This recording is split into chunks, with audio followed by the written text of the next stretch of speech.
ಈಗ ಗೃಹ ಸಚಿವನಾದಮೇಲೆ ಈ ಜವಾಬ್ದಾರಿ ವಹಿಸ್ಕೊಂಡಾದ್ಮೇಲೆ ಮೊದಲನೇ ಬಾರಿಗೆ ಇವತ್ತು ಪರಪ್ಪನ ಅಗ್ರಹಾರ ಜೈಲಿಗೆ ವಿಸಿಟ್ ಮಾಡಿ ಅಲ್ಲಿ ಏನೇನು ನಡೀತಾ ಇದೆ, ಹೇಗೆ ನಡೆಸ್ತಾರೆ ಅದ್ರ ಬಗ್ಗೆ ಮಾಹಿತಿಯನ್ನು ಪಡ್ಕೊಂಡಿದ್ದೀನಿ.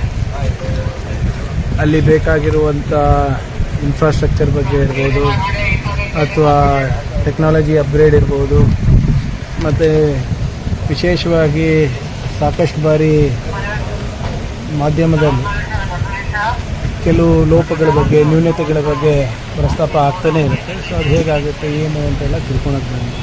ಅದಷ್ಟೇ ಅಲ್ಲ, ಇವತ್ತು 24 ಜನ ಏನು ಜೀವಾವಧಿ ಶಿಕ್ಷೆಗೆ ಒಳಗಾಗಿ ಅವರು ಒಳ್ಳೆಯ ವರ್ತನೆಯಿಂದ ಅವರಿಗೆ ಆ ಶಿಕ್ಷೆಯಿಂದ ಮುಕ್ತ ಮಾಡಿದ್ರು. ಸೊ 24 ಜನ ಸಮಾಜದ ಮುಖ್ಯವಾಹಿನಿಗೆ ಬರ್ತಾರೆ.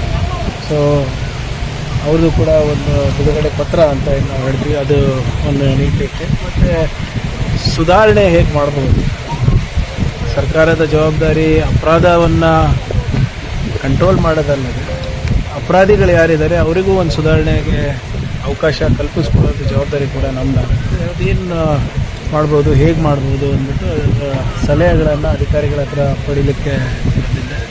ಅದರ ಜೊತೆಗೆ ಕೆಲವು ಕೈದಿಗಳ ಜೊತೆನೂ ಕೂಡ ಮಾತನಾಡಿ ಅವ್ರ ಹತ್ರನೂ ಕೆಲವು ಸಲಹೆ ಪಡೆದಿದ್ದೇನೆ. ಆದರೆ ನಾನು ಇವತ್ತು ಆದೇಶ ನೀಡಿದ್ದೀನಿ, ಒಂದು ಎಲ್ಲ ಕೈದಿಗಳಿಗೆ ಏನಾದರೂ ಒಂದು ಫಾರ್ಮ್ಗಳು ಮಾಡಿಕೊಂಡು ಅವರ ಅನಿಸಿಕೆ ಏನಿದೆ, ಅವರ ನಿರೀಕ್ಷೆ ಏನಿದೆ, ಆ ನಿರೀಕ್ಷೆಗಳು ಆಗುತ್ತೋ ಇಲ್ಲೋ ನೋಡ್ತೀವಿ.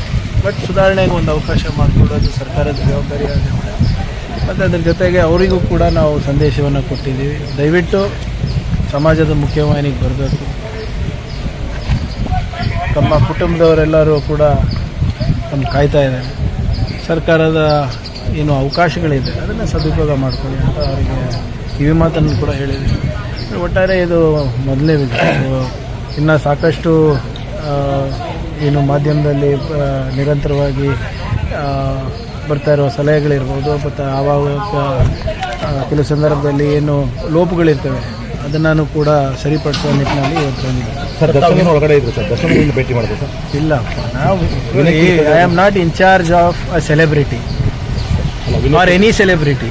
I am in charge of the home department. ನಾವು ಬಂದಿರೋದು ನಮ್ಮ ಇಲ್ಲ, ಒಂದು ನಿಮಿಷ ಸರ್, ನಾನು ಬಂದಿರೋದು ನಮ್ಮ ಜೈಲ್ ವ್ಯವಸ್ಥೆ ಹೇಗಿರುತ್ತೆ, ಏನಿದೆ, ಹೇಗೆ ಅದನ್ನು ಸುಧಾರಣೆ ಮಾಡ್ಬೋದು, ಮತ್ತು ಅದೇ ಯಾವ ರೀತಿ ಒಂದು ಮಾದರಿಯಾಗಿ ನಾವು ಮಾಡ್ಬೋದು ಅನ್ನೋದು.